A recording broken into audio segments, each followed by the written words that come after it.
Hari ini Pak Su nak kongsi sikit tentang komunikasi dua hala ya. Komunikasi dua hala. Hari-hari kita bersembang, bercakap, bermusyawarat, berdiskusi dan macam-macam ya. Maka proses komunikasi berlaku ya, yang terutamanya secara lisan ya.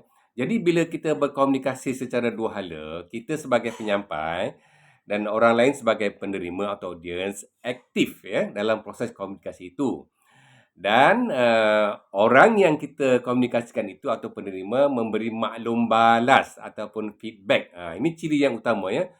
Penerima memberi maklum balas atau feedback. Ya. Macam katalah kalau Pak Su sembang dengan anda sekarang kan ya.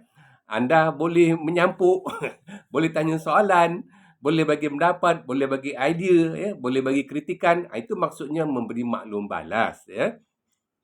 Jadi kalau kita berkomunikasi secara dua hala ni, di mana penerima memberi maklum balas atau feedback, jadi kita sebagai penyampai mudah untuk memahami sama ada penerima tu faham tak apa yang kita cakap, ya, dia terima tak mesej kita atau maklumat kita, ya, dia tak salah tafsir ke tidak. Jadi kita mudah nak mengesan, ya, kerana dia memberi maklum balas berbanding dengan komunikasi sehala, kan?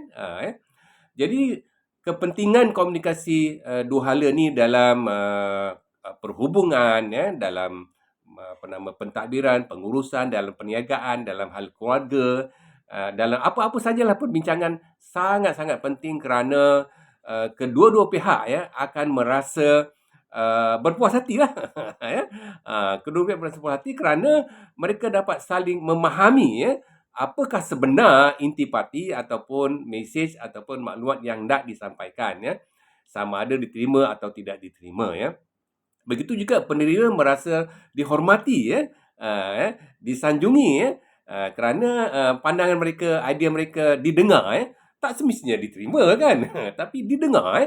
Apabila pandangan kita didengar, kita dah rasa seronok, kita rasa motivasi ya, kita rasa terdolong ya untuk memberikan pandangan-pandangan kerana orang sedia mendengar pendapat kita ya.